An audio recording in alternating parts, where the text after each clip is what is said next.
Good morning, good afternoon, colleagues. We will join in just a few minutes.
I think that we can start now. We have over 100 participants already here, and thank you everybody for your patience. Distinguished delegates, ladies and gentlemen, I would like to welcome you to this first GCM Talk. As mentioned in the information note, this event will offer a space to present member states and stakeholders on the working modalities and the objectives of the network workstream that will be responsible for developing a limited set of indicators to support member states in their review of the GCM. Today, we will hear presentations from the head of the Secretariat of the UN Network on Migration, as well as from the co-leads of the workstream on indicators, IOM and UNDESA. Without further delay, it's my pleasure to give the floor to Jonathan Prentice.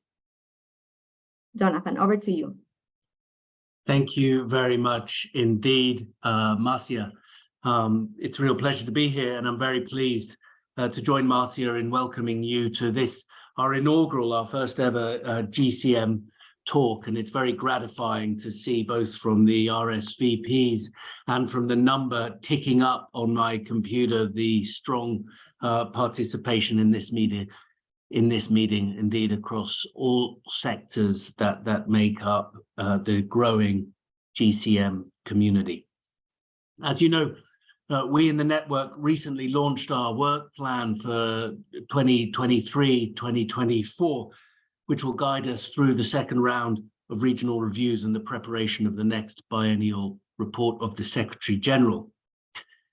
Central to this work plan are the Progress Declaration mandates regarding, which we will discuss today, firstly, the proposed limited set of indicators to track GCM implementation, and secondly, to be launched in the coming weeks, the mandate on developing actionable recommendations on strengthening cooperation on missing migrants and providing humanitarian assistance to migrants in distress, a topic which, as many of us will have seen in recent weeks and indeed over this last tragic weekend, is ever more relevant. To support this agenda, the network is providing a platform, this platform, which we are calling GCM Talks, as an open space for discussions to enable member states, the United Nations system, and stakeholders to share ideas, experiences, and expectations on ways to overcome obstacles to realize the GCM's vision of principled migration governance. In doing this, we're building on last year's migration dialogues that allowed for inclusive discussions to prepare the last biennial report of the Secretary General and indeed to help shape the first IMRF held last May. The consultative nature of these talks, of the GCM talks, in upholding the whole of government and whole of society approach will be an integral part of the activities of the network moving forward, including its work streams. And we want to bring these work streams into more direct contact with you, the member states, as we work on this work plan. And they will feed into the preparation. The deliberations in these talks will feed into the preparation, both for the forthcoming reviews and the next report of the Secretary General. In particular, the GCM talks will be central to our collective contribution to the mandates emerging from the Progress Declaration. And that's why this launch of the indicators discussion is such an important moment. And I'd like to thank the co-leads of this work, UNDESA and IOM, who will provide an overview of the working modalities and objectives of this work stream before we open up the floor to a broader conversation. And indeed, this work stream as a whole, not just the co-leads, but as a whole mirrors our network community, which not only benefits from a wide breadth of technical expertise, but also represents, I hope and I think, the diversity and collaborative commitment of our partnerships across the system and more broadly. Our collective support and engagement in these interlocking series of discussions are fundamental to ensuring that the process of this work stream is deemed satisfactory, observing different national perspectives and regional dynamics, as well as listening to other voices. The successful delivery of this mandate must reflect your views. So crucial to the success of this is your engagement in these GCM talks. And I would like at this point to thank the many and the growing number of member states and other partners who have responded to the questionnaire that we issued before this particular talks on indicators, and to note that we have extended the deadline for answers to the questionnaire to the 6th of March. Thank you very much indeed for your engagement.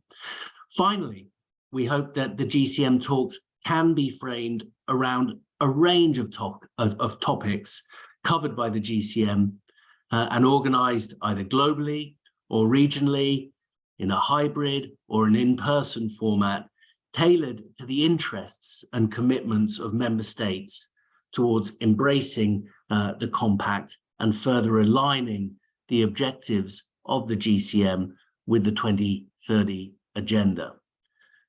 Please rest assured that we are committed in the network to providing the technical support and to facilitating a calendar of dialogues to alert you of upcoming events. We look forward to your overall feedback and suggestions on the topics you want to discuss. This is a blank canvas for you to fill.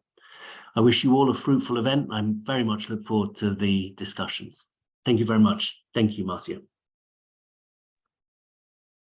Thank you, Jonathan, and thanks for these welcoming remarks as well for launching the GCM talks. Now it's my pleasure to introduce and to give the floor to Ms. Marina Menke, the Chief of IOM's Global Migration Data Analysis Center, one of the co-leads of this workstream on indicators, to present an overview of the workstream objectives and activities. Marina, the floor is to you. Thank you so much, Claire. Thank you, Jonathan. Thank you, everyone who is joining us today for this first presentation of the work, which has been actually ongoing in a very intensive manner for quite some time already. So I would like to join also Jonathan's thanks to the teams, the co-leads who have been working very hard, the UNDESA colleagues and my colleagues in the here based in Berlin, but also globally within IOM. And I think it's my pleasure to present some sort of ideas that we have jointly developed. I think for some of the participants of the meeting today, maybe my face might look familiar. Indeed, in the past, I was engaging in a different work stream of the GCM implementation. If you remember, in my capacity of head of labor mobility and human development, working with ILO and bilateral labor agreements working group. Today, I'm representing the voice of IAM, working indeed on that very concrete and very strategically important deliverable of the development of the limited set of indicators.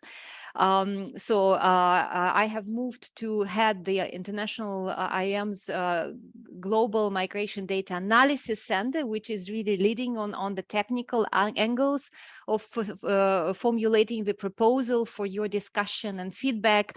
And the GMDAC, the center, is a part of the Global Data Institute. So for us, this contribution to the work of everyone for the implementation of GCM is, of course, falling under the overall objective 1 on enhanced data of the GCM. So, but let us zoom today indeed on that concrete deliverable of how we follow up on the IMRF declaration, paragraph 70.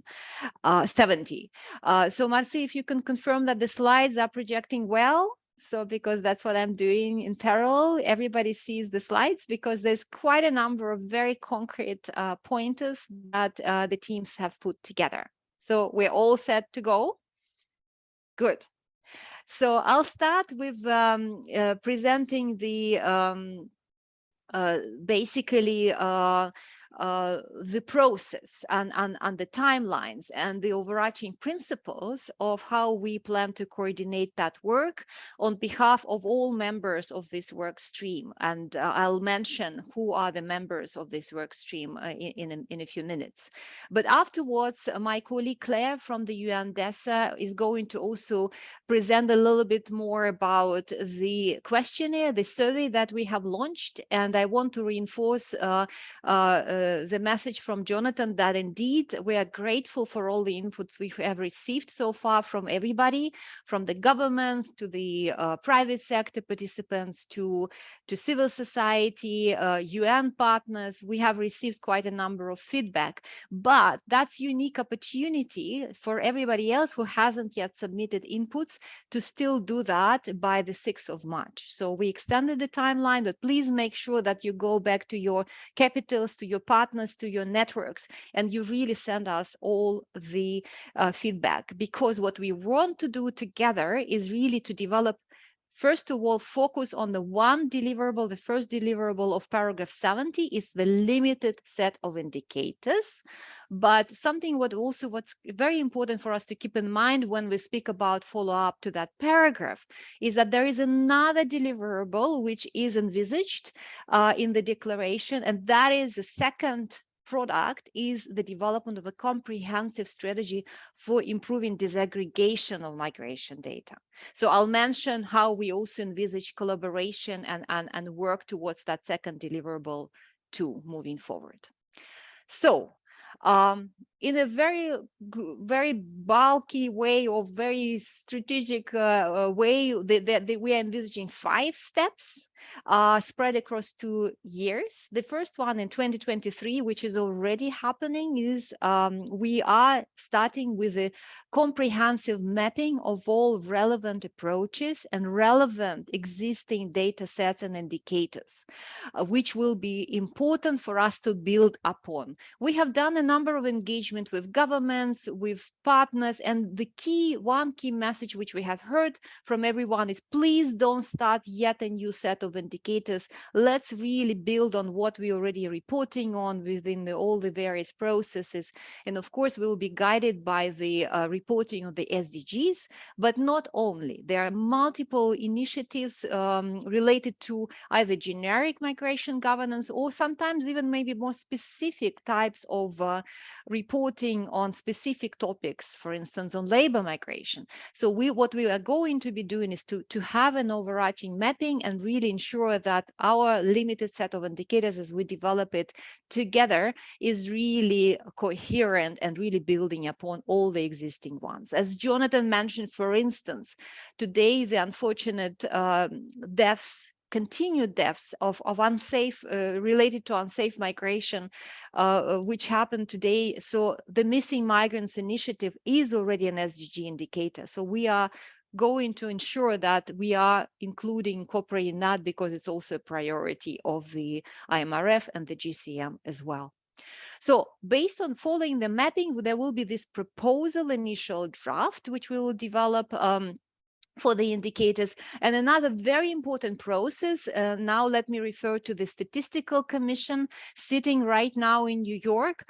So what is absolutely crucial is for us to ensure alignment with the set of indicators for the migration definition of international migrants. As you know, I am, as well as other partners and UNDESA, we work together on reviewing the 1998 recommendations of how we define international migrants.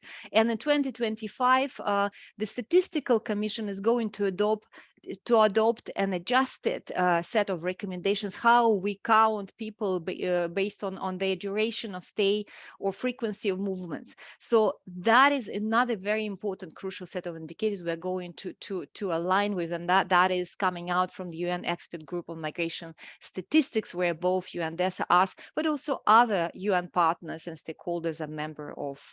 And of course, the consultation process is absolutely crucial. And today is the first one contributing to that consultation. But consultation will take place in the form of meetings, but also the written feedback. So we're absolutely grateful to hear from all of you. If you have your suggestions or feedback, please do not hesitate to outreach. So 2024, this is the time when we will start focusing on this strategy, the disaggregation. And that is very crucial because, as you know, the SDGs agenda is really the overarching topic, is leaving no one behind, and very, very crucial for migrants, for migration. So we have already developed some guidance on how to ensure that every time we collect information on any social event or economic event, we do not forget about migrants, we do not forget about diaspora. So that is the way for us also to enable, to develop a consistent methodology on how we work with the government partners, statistical offices, but also migration authorities, to ensure that we do not leave migrants behind once we start counting or looking into accessing health services, as was very critical during the pandemic. So the comprehensive strategy, and also we will have, of course, an outreach to all of you in terms of the consultations to ensure that we hear from you and really build on all the excellent initiatives which are already happening. The principles of our engagement, there are three. So they are primarily, and again, they are building on overarching approach and work of the Secretariat, of the network, how we work on any related GCM related work stream, and that incorporates inclusiveness, meaning that we're really engaging with all parts of stakeholders. We are learning from the way how we've been discussing in the past. So we encourage participation, and we're having consultations at different levels. We are doing that at the country level. UN country teams are, of course, an important vehicle, the regional commissions, the regional processes, and of course, global consultations, both with the governments, but also, of course, academia, expert member states, and of course, private sector. The second one, efficiency. I have already mentioned the importance of aligning with existing frameworks, so I'm not going to speak about that, but that is the principle which is driving our work. And transparency. Transparency there's so much appetite. As Jonathan mentioned, there are so many already stakeholders who are engaging. So we want to ensure that everybody has a voice and everybody is hearing about the ideas from each other. And of course, the platform of engagement we want to build on the UN Knowledge Hub, UN Network for Migration Knowledge Hub, which also the team here of IM in GMDAC are supporting with the really with mechanics of it. And again, feel free to provide any inputs. We will be happy to incorporate also on the way how we engage. So a little bit more specifics on each of those principles. So inclusiveness, now we have 12 members in the work stream. These are projected on the slide who are engaging. We are grateful for each of the partners who are joining our work. And indeed, I think based on my previous engagement, I think it's one of the most comprehensive teams with whom we are coordinating. You see, we have UN representatives, but we are absolutely thrilled to have the International Trade Union Confederation, who is also working with us, Global Research Forum on Diaspora and Transnationalism. These are partners from my previous work. They are also going to be engaging. So again, we are very, very eager to really hear from the colleagues, because each of them are bringing their own perspectives, which is very, very crucial for us to keep in mind. The questionnaire we spoke about, consultations, and this is where, again, we are so grateful for the support of the Secretariat, for all the other UN organizations, because look at the numbers of consultations which we're envisaging. There will be 5 regional consultations. There will be 2 global consultations for the member states and stakeholders in person in Geneva and New York, and 1 global dedicated consultation for the stakeholders. Also, we are still working on the modalities of that.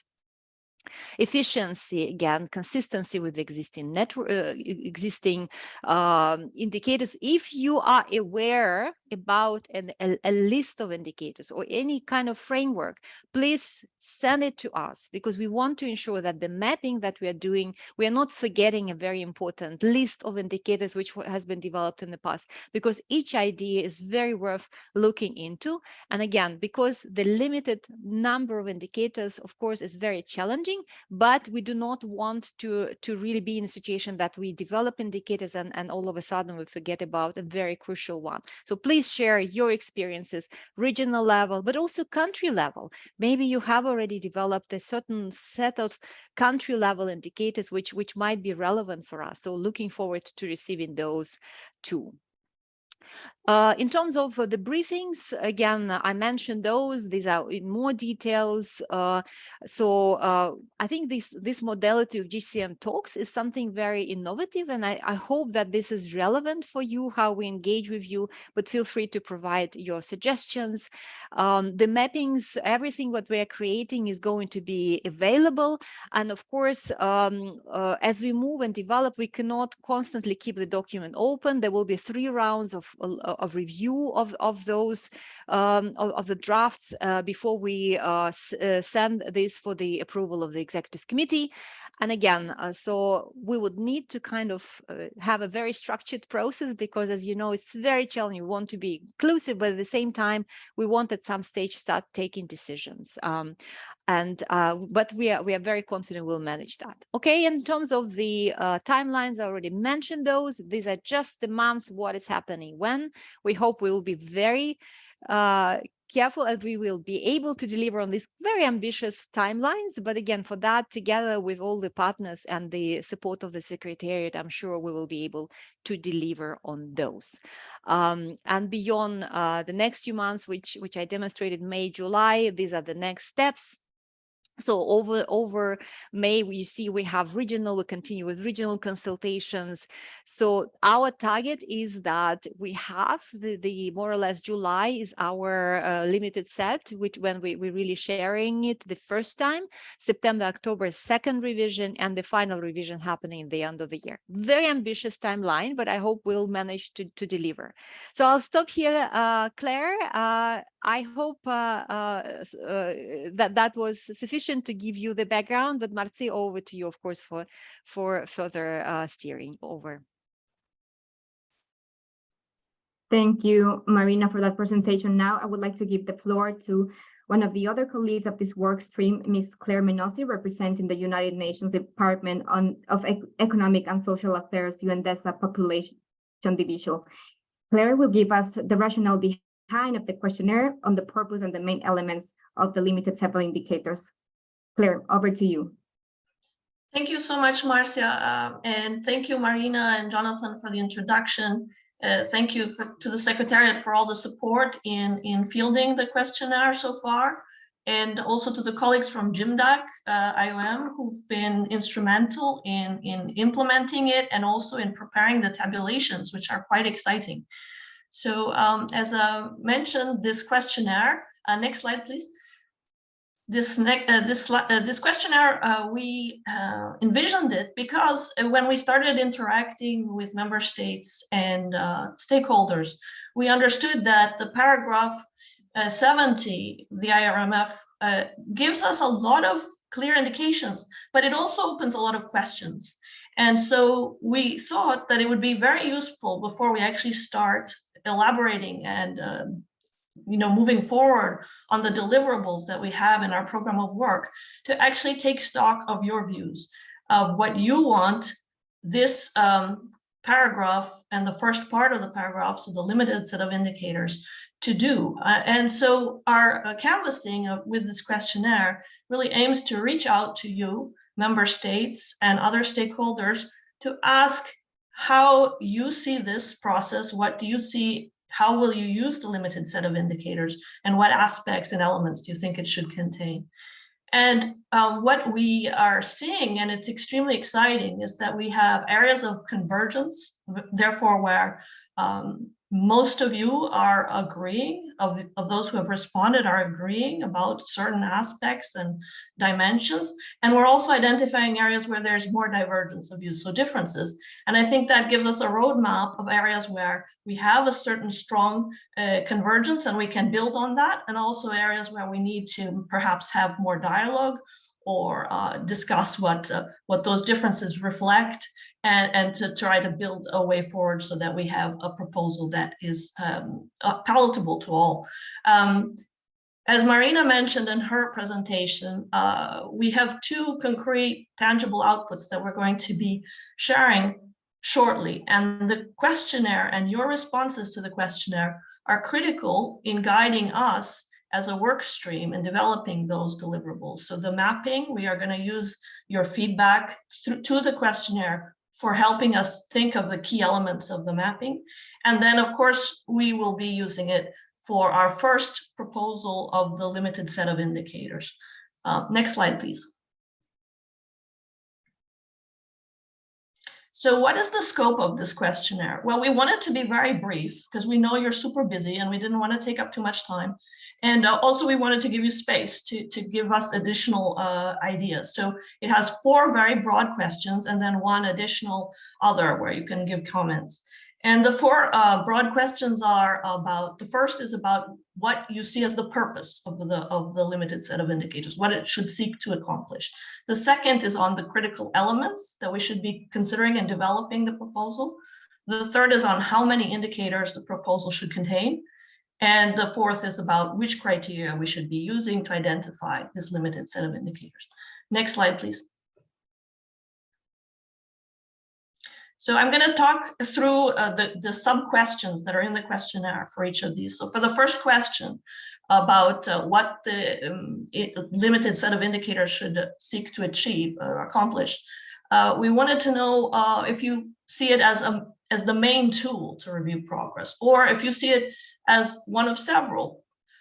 We wanted to see if you think it will help identify best practices or inform evidence-based policy and decision-making, if it will highlight gaps, if it should help promote greater coherence in policy responses, or encourage greater accountability to migrants. And as you can see, some of these questions are mutually exclusive, but some are not. And so this gives us a rich tapestry of your perspectives and views. Next slide, please.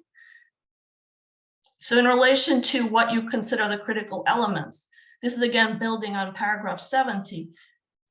Should it be limited in scope? Should it include the voices of migrants or other stakeholders?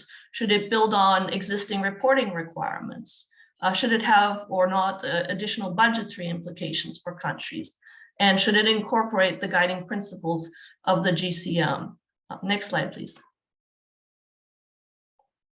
Our third question, which I think many of you are finding entertaining and engaging, is about how many indicators the proposal should include. And to get that feedback from you, we're asking if we should have 1 indicator per objective, more than 1 indicator per objective. The number of indicators could vary based on the scope of the objective, whether maybe there isn't a need for an indicator for all objectives, Should we try to use a multi-purpose approach or a rotating approach? And then our last question, next slide, please, is on the criteria that we should be using to identify. And here again, we want to know if we should be focusing mainly on the global SDG indicator framework. We should use indicators that have an agreed methodology. We should use indicators that comply with existing international standards. Whether the indicators should have the dimension of being able to monitor progress over time, whether they can promote comparison among countries, whether they're available for a large number of countries, if disaggregated by migration status, if they rely on official data sources or other types of data sources. And so, thank you. Next slide. This gives you a sort of a sense of the scope and the depth of the questions that we're trying to ask. We cannot, because we've decided to extend the deadline, there was a lot of interest. We wanted to give you an opportunity to answer in case you hadn't done so yet. We cannot yet share with you the preliminary results, but we decided we would like to share an overview of responses so far, so you can see, first of all, the high level of engagement, but also perhaps areas where there are gaps. So if you're from that region or that type of institution, and you see that there hasn't been much participation, perhaps you'll still have the chance to do so in the following week. So in terms of total number of responses, so far we've received 96 individual responses, which I think is exceptional. In terms of regions, Europe, we've received 35. From the Americas combined, 27. Excuse me. From Africa, 19, Asia, 14, and Oceania, 1. Excuse me. So instead, in terms of types of institutions, we've received 27 from international organizations, 23 from civil society, 23 again from government, academia 9, private sector 5, trade unions 4, other 3, and national human rights institutions 2. So again, a great breadth of participation and engagement. Next slide, please. In terms of government entities, we can see already from our mapping that the colleagues from GCM have provided the differences of engagement. And so far we've received 8 answers from Europe, 10 from the Americas, which includes both South and North America, 2 from Africa, 3 from Asia, and none from Oceania. So I think this gives you a very clear sense. We're doing very well, but we can do better. And we really need engagement from the governments in all regions, but especially those where we've had perhaps less response so far. Next slide, please. This is just to give you a flavor. We can already see the differences by region in types of institutions that are engaging, and you can see that there are quite a bit of differences. So for Europe, we're having a fairly good participation from very different types of entities, from government, civil society, academia, and so forth. From Africa, a lot of our participation so far has been from international organizations. We haven't had as much from the private sector, academia, and so forth. So I think, again, this is an area where, just to give you a flavor, but we can definitely, I think, do better in the next week and make sure that we have maximum engagement. Next slide, please. So this is, I think, important, useful information. The network has done, Secretariat has done a great job, I think, in sharing this information with you through emails. But in case you haven't seen it, I'll put it here and we can share it again, maybe through the chat. These are the links to the questionnaires, which are translated in 3 languages, English, French, and Spanish. The deadline has been extended to next Monday. And the password that I know some have struggled to find is Network Hub. So you'll need to enter that when you fill out the questionnaire, Network Hub, and it's very straightforward. Last slide, please. So in terms of next steps, we will be, after we close the questionnaire, we will be collecting all the data and presenting it in a tabulation and a report. We will share this with you on the hub. We will then organize a meeting, probably a hybrid meeting with the champions, to be confirmed in March, with colleagues from New York being able to participate virtually. And then because we're receiving a lot of interest in this work, we were thinking of organizing a second GCM Talk in April, where one of the elements would indeed be the report on the presentation of the results of the questionnaire. So that's all for me, and I hope that this is helpful, and we stand here ready to support you in your answers to the questionnaire, and of course to answer your questions. Thank you very much. Thank you very much, Claire, for this presentation, and I would like to express my appreciation to all the panelists for their presentations. I now hand over the meeting to Ms. Patty Siyanga, Vice President of the Global Research Forum on Diaspora and Transnationalism, who is going to moderate the interactive discussion. Patty, over to you. Thank you. Thank you very much, Marcia, for handing over the floor to me. And thank you to Marina, Jonathan, and to Claire for the introductory remarks that kicked off this very first GCM talk. Very excited to be here. My task is a simple one, but also I think the most interesting part of this interactive discussion, where we get to hear from you. And so we're looking forward in this session to your very active engagement, both from all the participants that have joined us, and we see that the numbers keep increasing, so that is great. Before opening the floor for discussions, it's my pleasure to invite our key discussant, the Ambassador Rosibel Menendez, who's the Deputy Permanent Representative of El Salvador to the United Nations office in Geneva, who will present a government's view on what should the proposal for a limited set of indicators seek to accomplish. I hand over the floor to you, Ambassador. Thank you so much, Madam Moderator. We thank the organizer of this important dialogue for allowing us to participate and share our experience.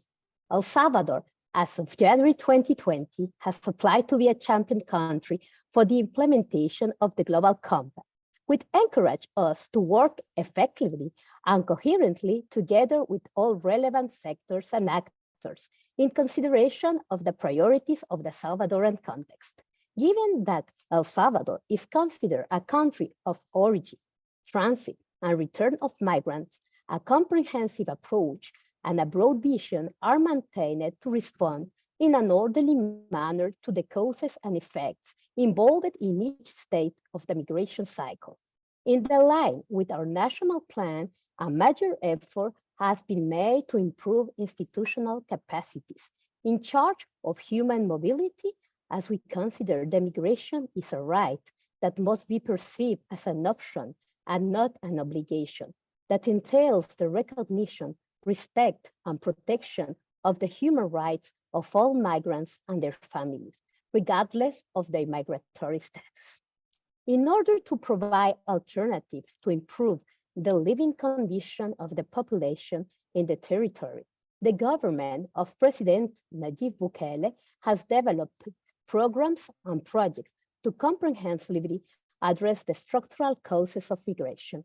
El Salvador, with the support of the United Nations Migration Network, the European Union, and IOM, is implementing the Building Partnership for Migration program, which will result in a national plan for safe, orderly, and regular migration.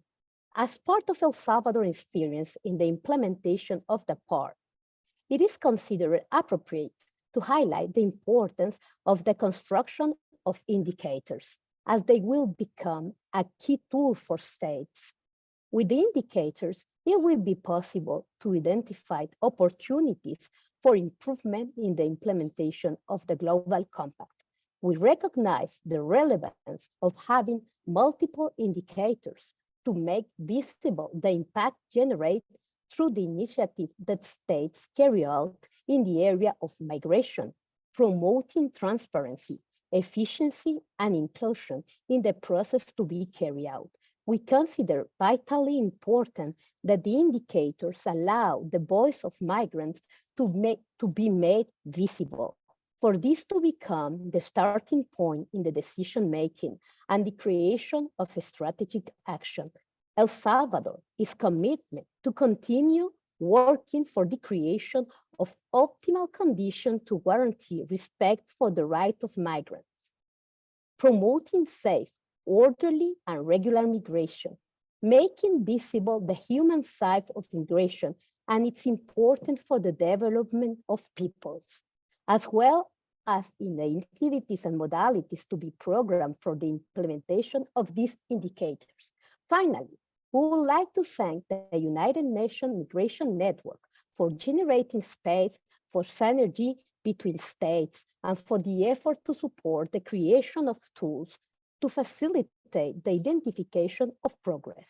El Salvador also wished to acknowledge the support and technical and financial cooperation received from our international partner in this important effort to provide the migrant population with durable solutions to their needs and to contribute to sustainable development.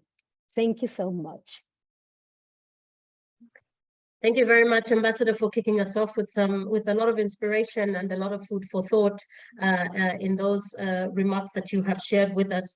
Now, before opening the floor and being quite conscious of time and ensuring that we have as much participation coming from the floor, we'd just like to ask if it were possible, and if your bandwidth allows it, if you could turn on your cameras just to make it as interactive for us as possible. Would be good to see others on camera. And at the same time, if you would like to speak, it would also be very helpful for us if you could press the hand button, and the hand button should be found in the bottom of your screen coming up.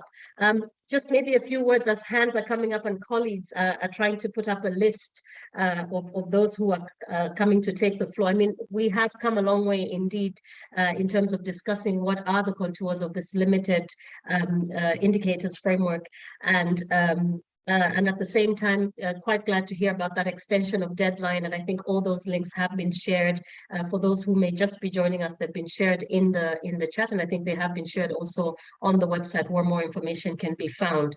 And without much further ado, I would like to now give the floor to the representative of the Netherlands to take the floor.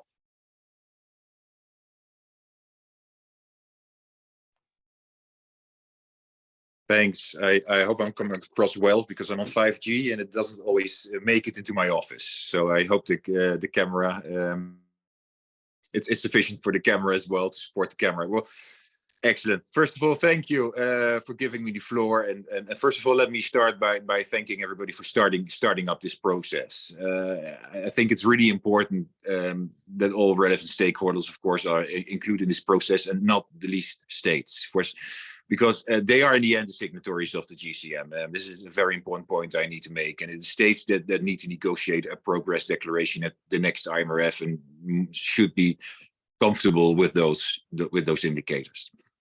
So, I mean, we are one of the 8 government entities that you mentioned in your slides that have responded already. So some of this might be repetition, but on the GCM indicators, for us, they are first and foremost meant to measure progress on the GCM. That way, both the SG report and the IMRF could both be informed and would also inform the progress declaration negotiations. So that way, the GCM cycle would be more evidence-based, and the IMRF could give guidance for the next 4-year cycle and migration network work program. So we think it should be a little bit akin to what we have with the GCR indicator report that is used to inform the GRF.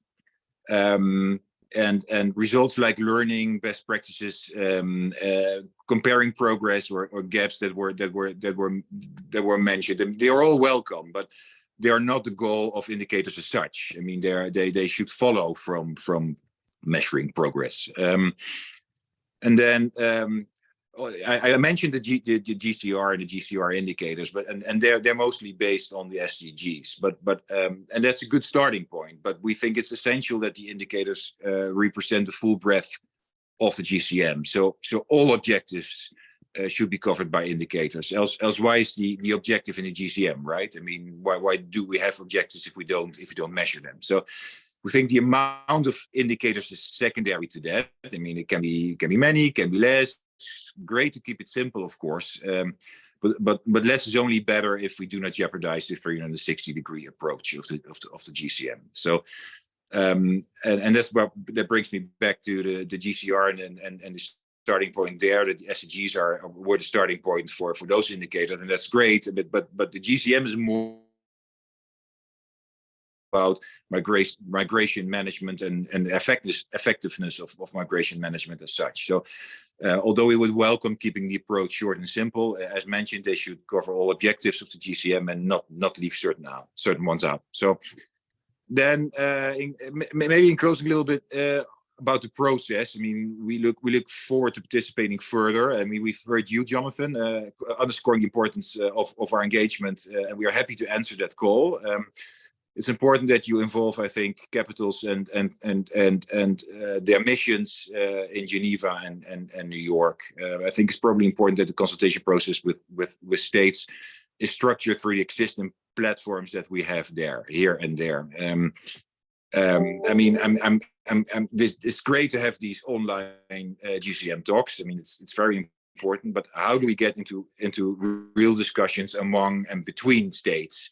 And in that sense, it's probably also good to have one or two physical meetings in Geneva and/or New York.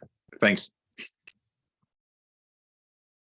Thank you very much to the representative of the Netherlands for sharing in. Just a reminder of our sort of guiding questions, or what we would like to hear from you, very much reflective of what we have in the questionnaire. And this GCM talk allows us an opportunity to be able to hear from you. So it would be very much interesting to hear what you see as a proposal for this limited set of indicators. What should it seek to accomplish? But at the same time, looking at what do you see as some of those critical elements, as well as how many indicators. As Claire said, one of the most interesting questions, but still would like to hear a little bit more around this one as well. And also what criteria should be used to identify the limited set of indicators. And on that, as I call onto the floor, the representative of Mexico, who would be followed by Michelle Lavoie.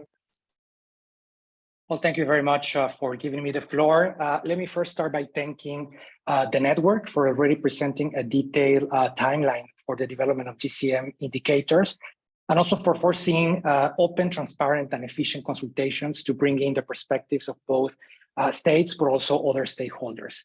I believe that the high number of actors that have engaged and responded to the questionnaire that was just presented to us is already a very clear indication of the relevance that we all confer to this very important process.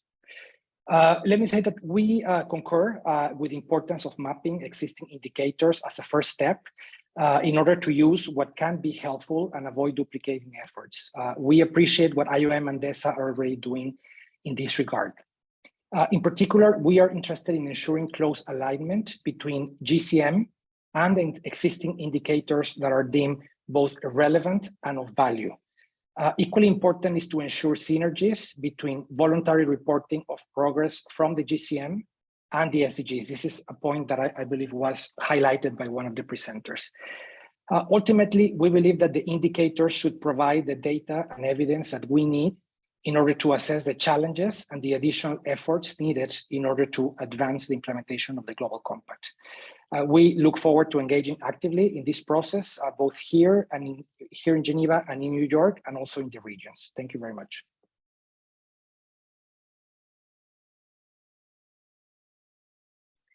Thank you very much. And I now hand over the floor to Michelle Lavoie, who's representing the Civil Society Action Committee and the Platform for International Cooperation on Undocumented Migrants based out of Belgium. Michelle, the floor is yours. Thank you so much, Patty, and to the network for organizing this.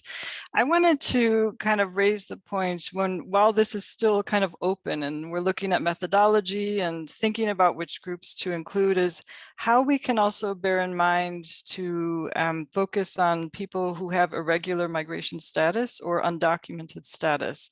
And really kind of, I wanted to make this point because I think many of us see the fact that the Global Compact on Migration includes undocumented as one of the hallmarks of it. So it recognizes that they have human rights, states have made commitments to ensure that they have access to services and justice. But how are we going to meaningfully measure this? And so I wanted to maybe raise these points while we're considering these indicators, because it's obviously no one has the easiest solution. One of the areas that we've looked at over many years is kind of legal entitlements. So what do the laws say about access to healthcare? What do they say about access to justice, labor rights, etc.? We've seen in Europe that within the past 10 years, there have been 2 EU member states that have broadened their legislation on access to healthcare for undocumented. It was Sweden in 2013 and Finland actually just last year in 2022. So this means that if we had had a set of indicators looking at legal entitlements for healthcare, we would have seen progress just with those 2 states alone. Is there any way that we can, I think the challenge with, if we look at, for example, just, to take an example, objective 15, which is on access to services. If we look at an indicator that would be how many more migrants get access to services, it would be hard to disaggregate undocumented.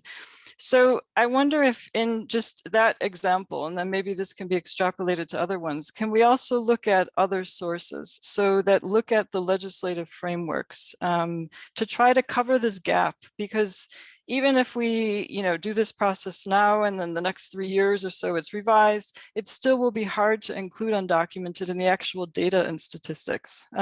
So maybe we have to look at these other places. And I saw, and we'll also fill this out, so sorry for the delay on that, but I saw in your questionnaire that, and also that presentation that was made on the PowerPoint, that you are looking at potentially other sources. So we know that academic research is capturing a lot of this concerning undocumented, but we don't have, just as an example, again, on healthcare, we don't have an indication of how many countries around the world enable undocumented access to healthcare. So we also don't have a starting point. So I think it's, there's no baseline to compare it to. And that's what the whole purpose also of indicators is how do you see that you're making progress because you have a starting point? So could we maybe, in all of these objectives, consider where we can include undocumented somehow, but in a meaningful way that we don't get stopped by the lack of data or the lack of statistics, that it's more qualitative data, more research and analysis maybe that will help it. We also see, for example, just in PICUM's mapping last year in Europe, that there are 2 EU member states who have work permits for workers who had a work permit, who experienced exploitation and then lost their permit. So Finland and Ireland, for example, have this type of transitional permit. So these are just some examples. I wanted to mention also the European Commission has now funded 7 different research consortia on irregular migration that will run for the next 3 years. 3 of them are on return and readmission, 3 are on living and working conditions, and the first one is on data and estimates of undocumented. And that project is called MIRAM. It's being coordinated, PICUM is a partner on it. It's being coordinated by the University for Continuing Education, Danube University Krems in Austria. So we hope that research like this will also help at the global level to kind of help fill some of these gaps. But at the end of the day, it will be about cleverly finding ways with the objectives to kind of, fill the gap a little bit. I'll put the link in the chat, and thank you so much. Michelle, thank you very much for sharing in. I'd like to now give the floor to the representative of the United Kingdom, followed by the representative of WHO. Thank you, Paddy. And thank you to everyone for the presentation. It was extremely useful. You can tell from all the detail that a lot of thought has gone into the amount of consultation that will be needed and the amount of time that's required to build a consensus behind this work. But I think it is a question for the network. Are you confident that this timeline will allow these indicators then to feed into the regional reviews, which we're planning in early 2024? Thank you.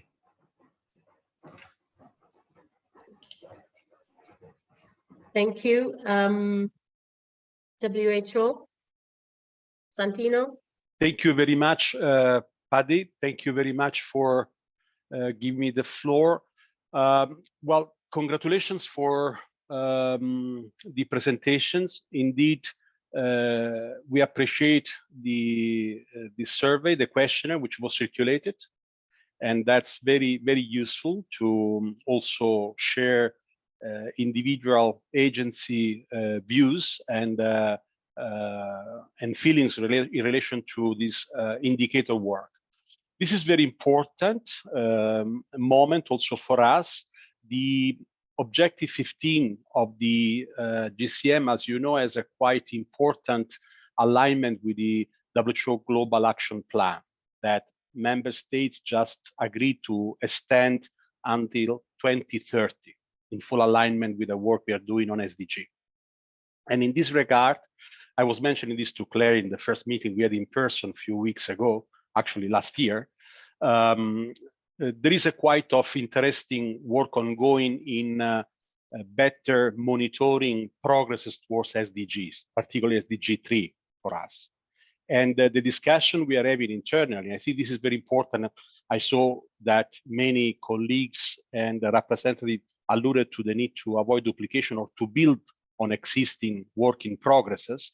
And there we are having a quite important discussion on disaggregating the identified 50 indicators utilized to deeply monitor the progresses on SDG 3 and to use those information also to set up a monitoring framework for the global action plan of WHO.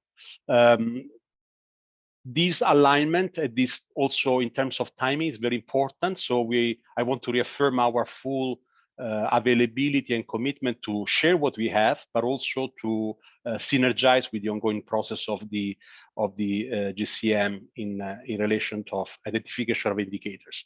Certainly, the challenge will remain to stay compressed with a limited number with indicators. I will be very, very interested to see how we can address this challenge.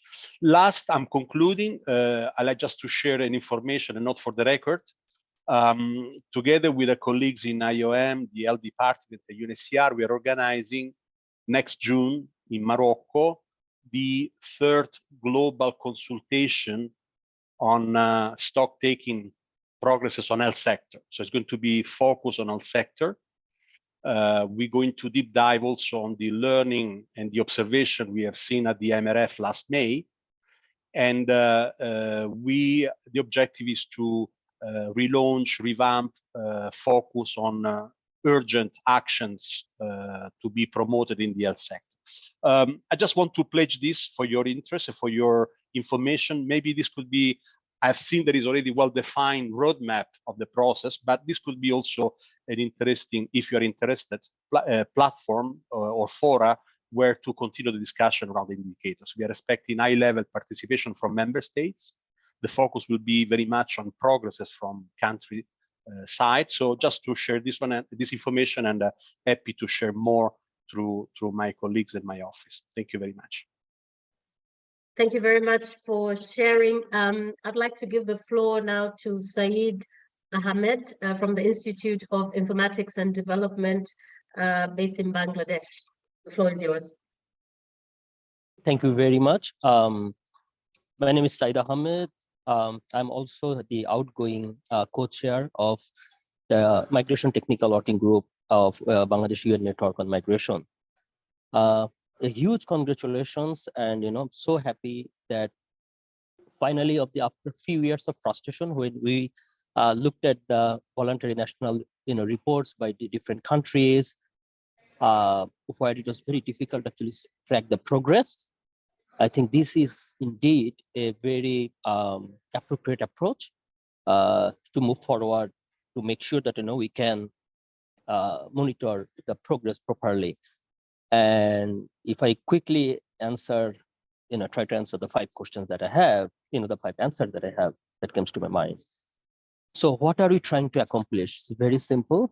We have seen that the Vienna reports that we have seen, many didn't follow the formats, many didn't follow they did not even report the objectives, many it was very difficult to, have a standardized format. So the one we want to accomplish is having a measurable, actionable, standard progress monitoring system. I think this can be done from here. The critical elements for that particular thing needs to be having benchmark and mechanism to actually measure the progress. So I think these two things will be very critical. The third depends on how many indicator. I think if we look at the SDG, and that would also kind of answer this fourth question as a about criteria is in case of SDG, globally we have seen a limited set of indicators started to emerge initially, and then we progressed on. But nationally, different countries have also taken up some own priorities. For instance, Bangladesh had a 40 indicator that we prioritized. So similar things can be done, but I would say particularly for the criteria, not just following the SDG bench framework, but following the best of both. Because in case of SDG, some of the indicators are too specific, but it automatically doesn't relate to the accomplishment that we wanted to do. For instance, in case of remittance, did not automatically mean migrants' life standard have achieved or migrants are safer. So, but the best thing about GCM is it's more comprehensive. The objectives are more elaborate. So we would like to take the best of this GCM, but try to understand maybe probably the look at the SDG relation in setting some of the indicators, to make sure that it truly presents. And also finally, in case of any other notes, Jonathan at the beginning talked about that this GCM is going globally, regionally. I'd like to see that GCM Talk is also have the inputs from the migrants, also have inputs from the grassroots. For that, even the member countries, when we submit our response or we join those reports, maybe we can actually even have consultations at the national level, at the local level, the way the TED Talk X happens. So GCM, I'm thinking about GCM Talks. Why not? We also do GCM Talks with the migrants, with the returning migrants at the local level, village level. Bring those ideas and then present it to the regional or the national, global meetings that you will be having. I think that's something I would really like to follow up. And again, thank you very much. We really look forward to this process, and finally we see that GCM is still being non-binding. This can lead us to some concrete achievements. Thank you very much. Syed, thank you very much for sharing. And just a reminder for those who would like to share in, you just have to show us by raising the hand. So it's probably in the chat function, in the bottom screen, same space as where you find the chat function, so that we're able to have your reflections on this very important topic as part of the GCM talk for today. The idea for us is really to hear from you in relation to the limited set of indicators that is the task of the work stream under the UN Network on Migration. I would now like to give the floor to Stefan Jacquemet, who is from the International Catholic Migration Commission based out of Switzerland, to share with us. Stefan, the floor is yours. Thank you so much, Paddy, and thank you to both IOM and UNDESA for really an excellent presentation and for leading a process which is really inclusive and transparent. So that really need to be noted, and thank you for that. Two quick comments. The first one is that if we take the Progress Declaration, we considered as civil society that it had a number of strengths and weaknesses. One of the strengths was precisely paragraph 70 about really starting a process of having indicators. And one of the weaknesses was that the Progress Declaration remained relatively general and relatively vague.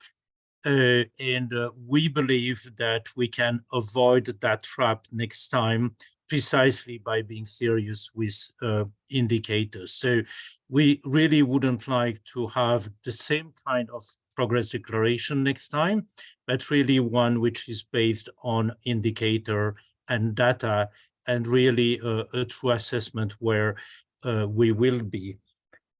My second point is it's really great that we can have a full discussion around both scope and purpose. But I would like that we are a little bit careful about not opening up too much of a discussion around purpose. Scope, there are different views that this is very, very clear that we need to have a full discussion around that. But the purpose, I don't want to be simplistic, but what we want is really to measure where we are and to measure the progress made by states and all of us as stakeholders. So no need to have, because the problem with a full discussion around the purpose is that we may see, and let's face it, a number of governments, they are not in this room, but we have a number of governments which are not migrant friendly. We have governments having anti-migration policy, and there is a risk for them to move the discussion in a different direction. And we really wouldn't like to see that. And for example, one of the risks is that to limit ourselves to just pure data, while indeed indicators are more than just data. Data are important, but indicator needs to be more than just data. Thank you very much. Thank you very much, Stefan, on sharing those reflections. I mean, a lot has come out today from the different people who took the floor, and maybe even before we will now call upon the co-leads to come and respond to some of the questions that have also been asked around the process going forward, but also maybe to share a little bit more around the reflections to make it much more interactive.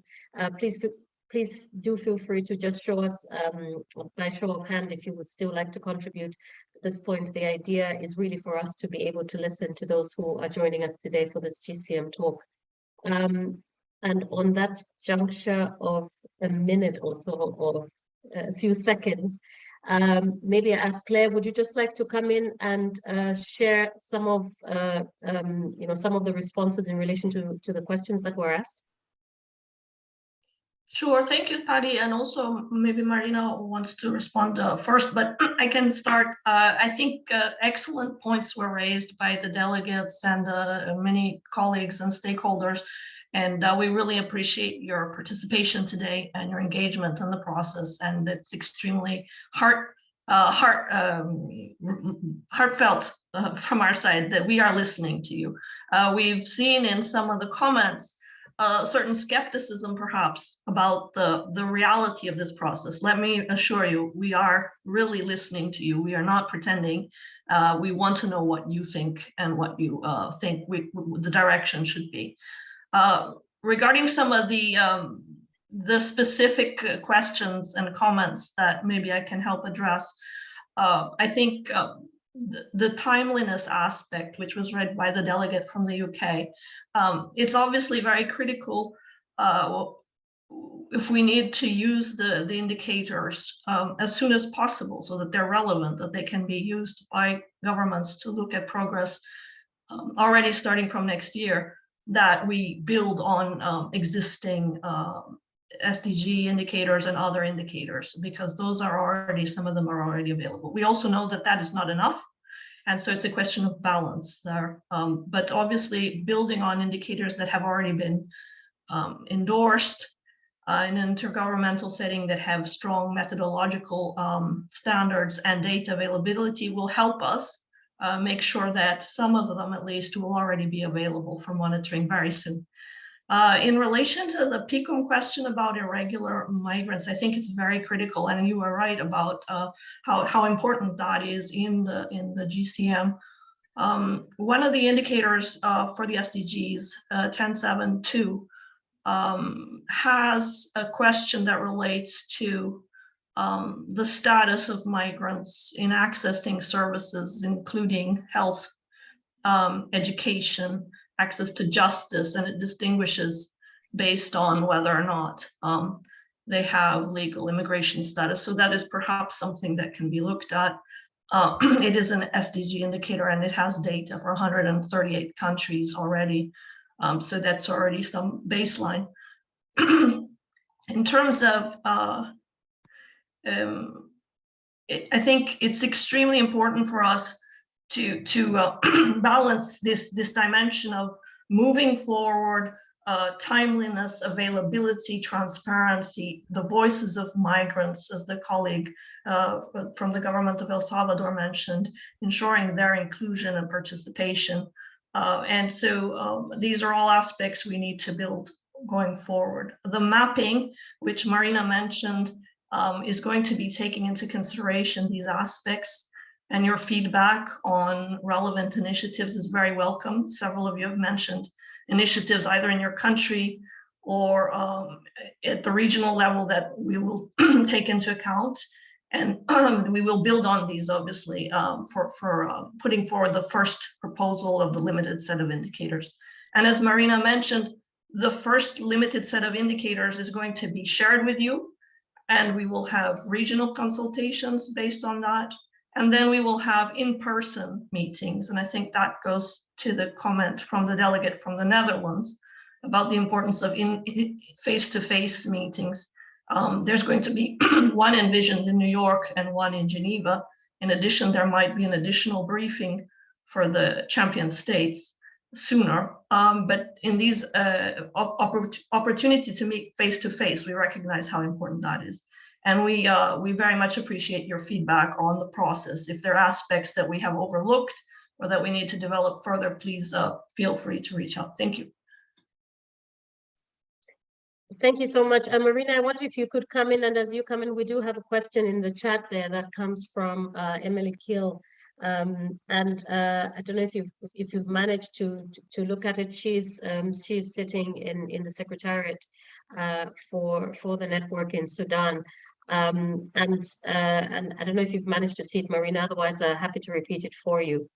But you can address maybe some of the other issues. Yeah, and then we'll I was monitoring the chat, and I was actually providing a lot of feedback in the chat, some ideas, suggestions, and the colleagues and partners were intervening. And Claire, thank you you picked up all the questions and again reinforced some of the things. Maybe I was rushing to ensure we have enough time for. Indeed, we are planning some in-person consultations, and I fully agree with the feedback in terms of the importance of this consultation.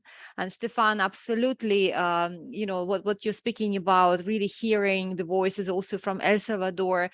And then also the question about whether the indicators will be ready for the regional review, because again, the timing is really ticking.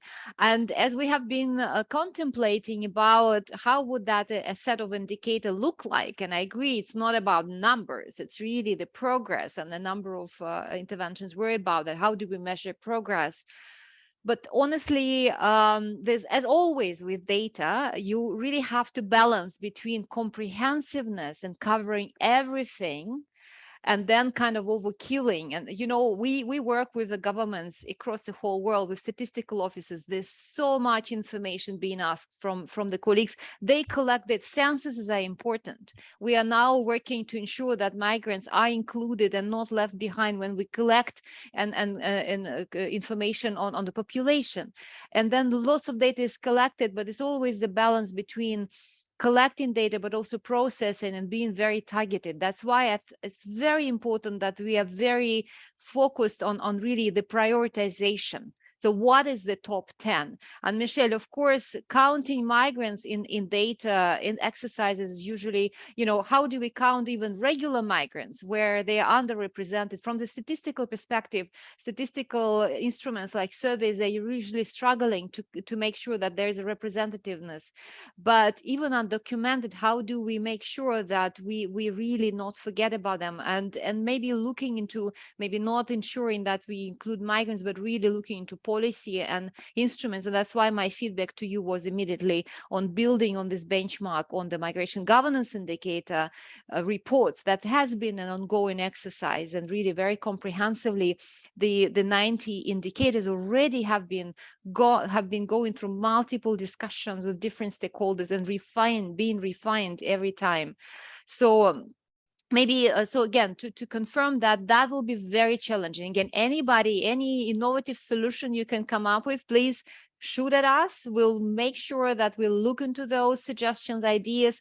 Thank you for sharing already references to the 2 countries, Michelle, which have introduced those. Absolutely, maybe it's not all the countries even advancing, but at least capturing some of such progressive initiatives. So from the effective practice perspective, that could be also an indication of progress going beyond numerical indicators.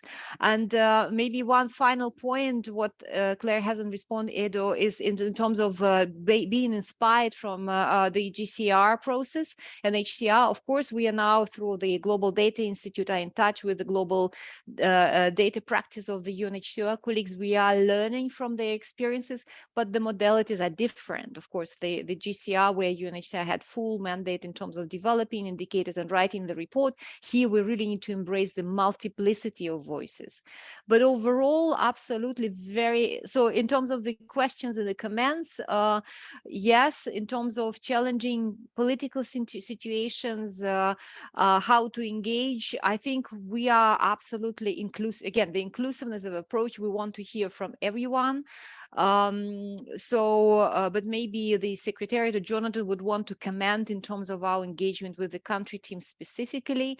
So we haven't started this process. This is the first engagement, but maybe once we start getting into the country level and specifically in a specific country context like Sudan, we can also bilaterally discuss on the best way forward. Any other points which I might be missing? Yeah. Well, Marina, not quite. I think I saw some reflections that were coming in by Jenna, and for the nature of the discussion that we're having today, and we still do have some time that we have allocated. I wondered if you wanted to make some reactions. But Jenna, now I see that your hand is about to come up. I've just seen in the chat. So maybe we'll let Jenna share with us, and then we can to you, Marina. Is that all right? And maybe absolutely. Just one final point. Remember the list of indicators. When I spoke about the second deliverable, disaggregation of data. Working on disaggregation is crucial. So and the strategy which we are going to work on 2024, and we are grateful for the support from the German government towards that work, which will enable us to progress. But please, over to Jenna, of course. Jenna, the floor is yours. Hi, folks. Sorry, I have a whole lot of construction in my house, so I just kept the camera and everything off for a bit. But nice to see everyone. No one will be surprised by my wanting to just point out around some of the issues around gender disaggregating of data and thinking about,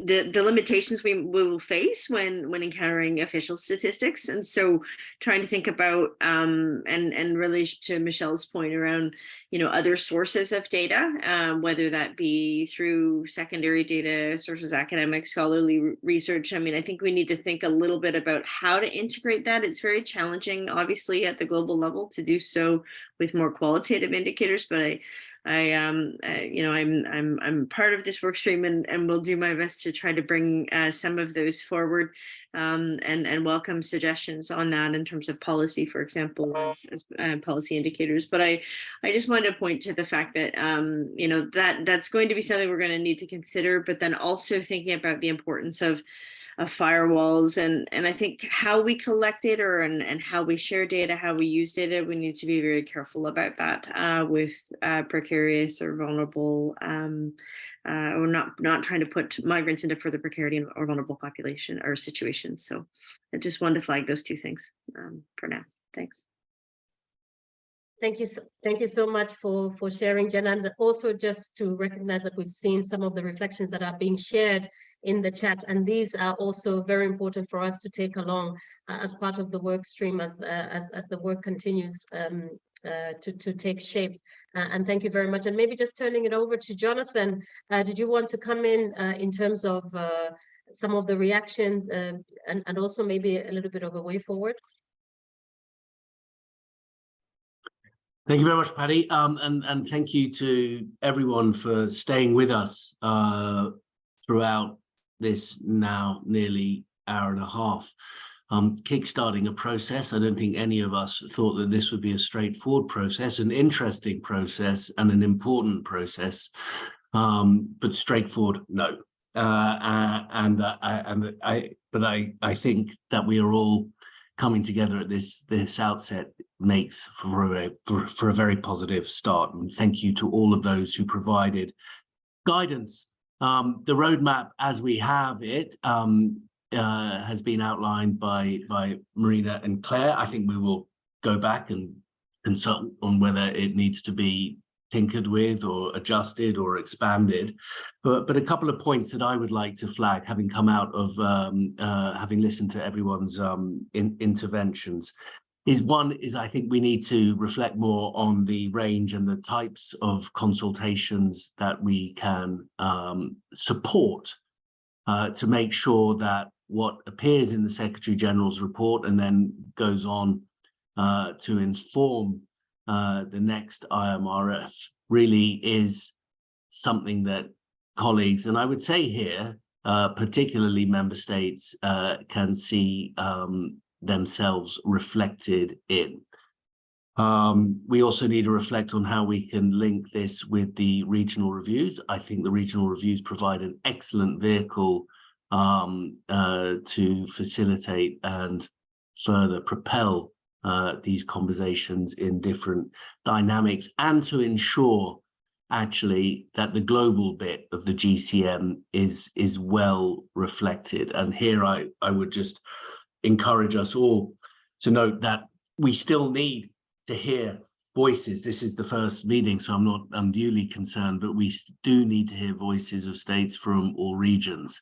That's absolutely vital to the success of this project. I've emphasized states, but I'm also going to emphasize other actors as well.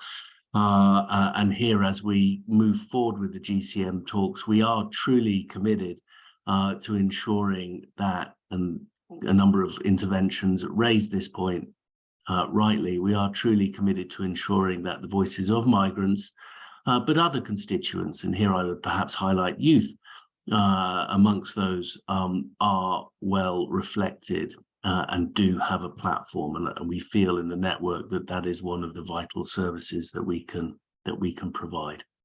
So thank you, Paddy, for moderating this conversation.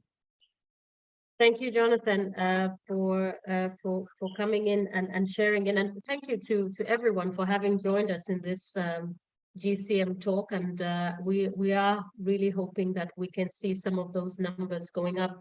I mean, 96 responses so far. So let's see after this if those numbers could go up, because what is really important is for us to get feedback to the questionnaire that has been shared. As we have said, it's probably a 5 to 10 minute filling up of the question, and the deadline is falling on the 6th of March. So we're looking forward to more responses. But thank you again to Marina. Thank you to all the co-leads as well for sharing in and shedding more light on the pathway, not just beyond the questionnaire itself, but where the work on a limited set of indicators is going to go moving forward. And most importantly, to the member states that were able to join us today and sharing in your reflections, to the stakeholders and also to the UN agencies that were here with us today. And for all the feedback that came through the chat, we're also grateful for that. And with that, we will go ahead and close today's session. Thank you. Thank you. Bye-bye. Thank you. Bye-bye. Thank you. Bye.